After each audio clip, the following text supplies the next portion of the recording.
when playing in a session, you don't want to know like, oh, I need to do two different groups of this rather than standing in line and stuff like that. Because you really want to focus on making sure that there's not lines and whatnot.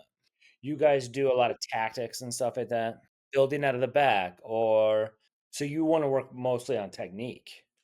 Passing, pa- oh, passing's technique. Don't look at technique as moves and crap like that, right? Technique is passing and receiving, right?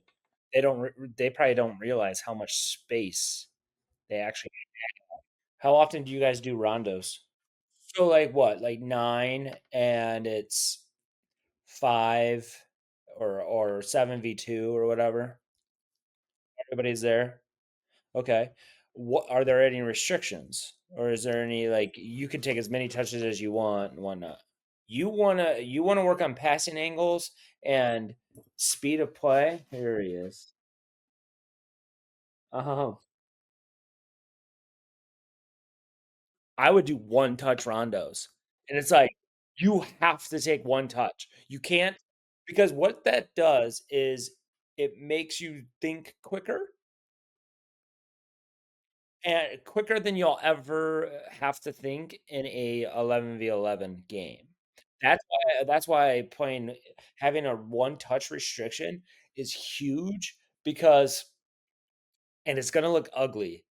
Like, I did this with years and years ago, and I remember what it looked like the first session, and then I remember what it looked like the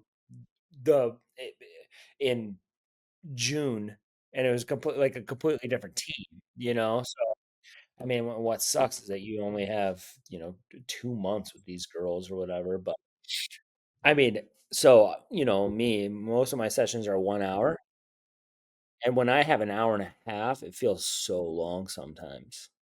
Receive like, if the ball is coming from the right, are they receiving with, like, the outside of the right instead of across their body?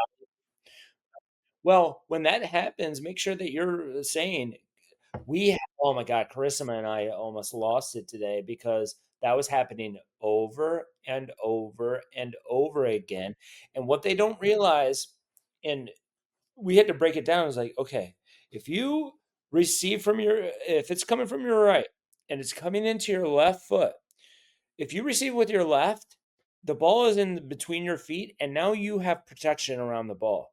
You have you have your shoulders that you can fend off defenders with. You have both legs. You have protection. The ref isn't going to let you blindside. But if you receive with the outside of your foot and it goes right back to where it just came from, all bets are off, and you could get smashed by somebody. So, like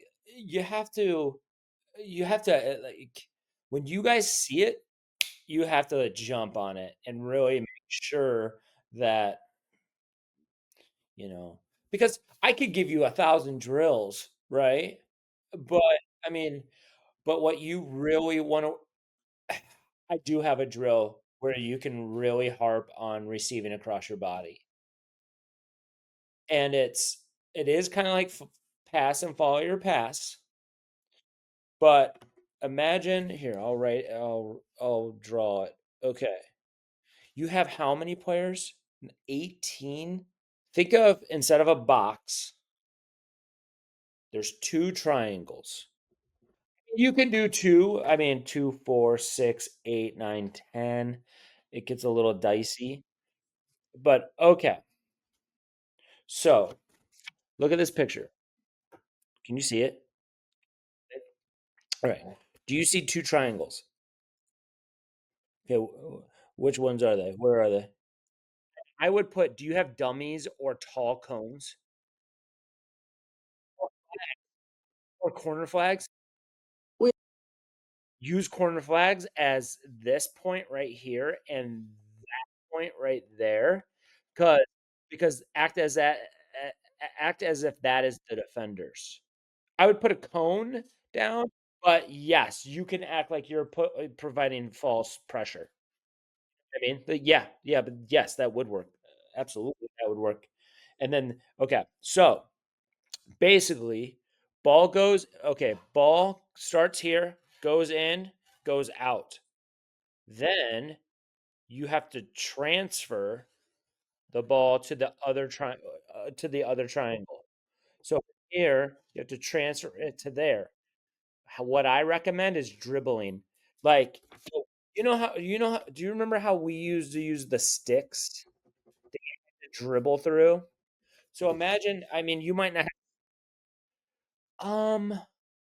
not the yes, yes. So when you're here and you have to transfer the ball to here, what you do is you have to dribble and then go through and then you can pass. Then then the ball goes here and then out and then they also have to dribble through sticks. Now, your biggest coaching point is this player and this player. That's your biggest coaching point because you want them to receive across your body. And so if you're receiving this way, you receive with your left, and then you try to get them to play two touch. In with the left, out with the right. Got it? And make sure communicate. There's so many coaching points in it. There's communication. There's all kinds of things come about, but the most important part are those 2 points. Yeah. There's a couple ways that you can do this. In in terms of I always start with 4 balls. So ball starts on this corner, that corner, and that corner. And when you say go, everybody goes. It starts. Now, with a group the size of 17, 18, 12, you can add balls. Be like, okay, now there's 5 balls. And the second person just takes off when somebody is at the gate, right? And then you add a ball, and then you can add because you ever do the passing square where it's pass and follow your pass, but then you add a ball and it's 2 balls, and then it's 3 balls, and then it's 4 balls, and then it's 5 balls, and just see how many soccer balls you can do it with. It's the same concept with that. If you do it with the entire group, I would, I would, if you have 2, 4, 6, 8, 9, 10. I mean, you can get away with doing this with 8 players and then just 3 balls or 2 balls, and that it would be perfect, and then you would really get a lot of reps. But that's something simple that you can really work on. But then when later on in the session, tie it all together with like when you guys are playing small sided or you guys are playing 11v11, and then somebody doesn't receive across their body and they receive with the outside of their foot or whatever, that's when you what have we been working on the whole time? What are your guys' like coaching style? Are you guys constantly harping or are you guys sit I mean games, I'm talking training. I don't care about games. I'm talking training. Training, you should be on players 1,000% all the time and every single player. If Sydney makes a mistake, call her out. If number I'm assuming Sydney's the best player. If Sydney's not the best player and she makes that mistake, call her out for it. If it's the 13th player, call her out for it. Or once in a while, Sydney's probably going to do it perfectly, and they'll be like, "Sydney, great job." And then everybody's like, "Well, I want a great job. I want I want Melissa to notice me, so I'm going to do it right." Drives me nuts. It works, but it works. Like, are you ever in a session and like, oh my God, nobody is talking? Right, and you also a lot of players a lot of players need to know what when they do things wrong. Because because how often does a player do the same mistake over and over and over again, and they're not corrected all the time? And it's like, how do they know that really that bad unless you're on them all the time? It's like cleaning up your room. Like, it's like cleaning up your room or whatever, or like just getting yelled at for a certain thing with your, mom. So, yeah, I mean, I remember one of my buddies, very high level coach, came and watched one of my sessions, and he was like, "Dude, you're exhausting when you coach." And I'm like, "What are you talking about?" And he's like, "Dude, you do not stop. You're on every single player. You're on every single touch. Like like in, in, out. Like let's go." Because these kids don't know when they make a mistake, and they need to know. I mean, 10 minutes.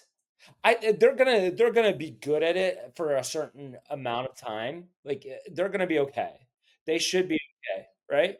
But what you're gonna see is it's the same kid over and over again in the middle, right? It's the same kid always taking, write this down, the thinking touch.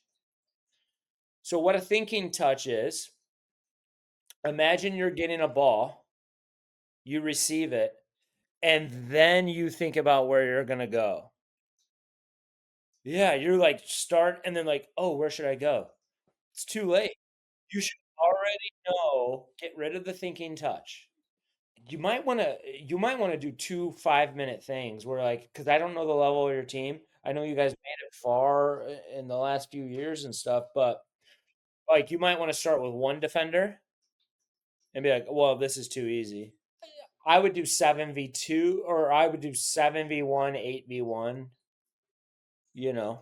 So if you have 9 and 9, you can start out 8v1, but I mean 7v2 would be almost perfect numbers. Um, but you can also set up, always count your passes. The goal is 30. That's the Barcelona standard. The Barcelona standard is 30 passes. If you could get 50 or 31 touch passes on two defenders, let alone if you can do that on one, that's why I think you should start with one defender and just to see, because like guys, you should get 30 passes. But give them some time. See, and like, okay, count out your passes and then figure out, hey, how many passes did you guys get? How many passes did you guys get? Because they might lose possession of the ball all the frigging time, right? Or and if you don't want to do 1v1 or the one touch rondos, don't forget the cone of death rondos. Do you remember that? Two groups, one defender in each group, and they have a cone 10 to 15 yards away. They start at the cone. They have two rounds of defense. In between each round of defense, they have to run around that cone that's 15 yards away. Meanwhile, the groups are trying to get 15 passes. If if they get 15 passes, it's an additional round of defense. So then they have to run around again.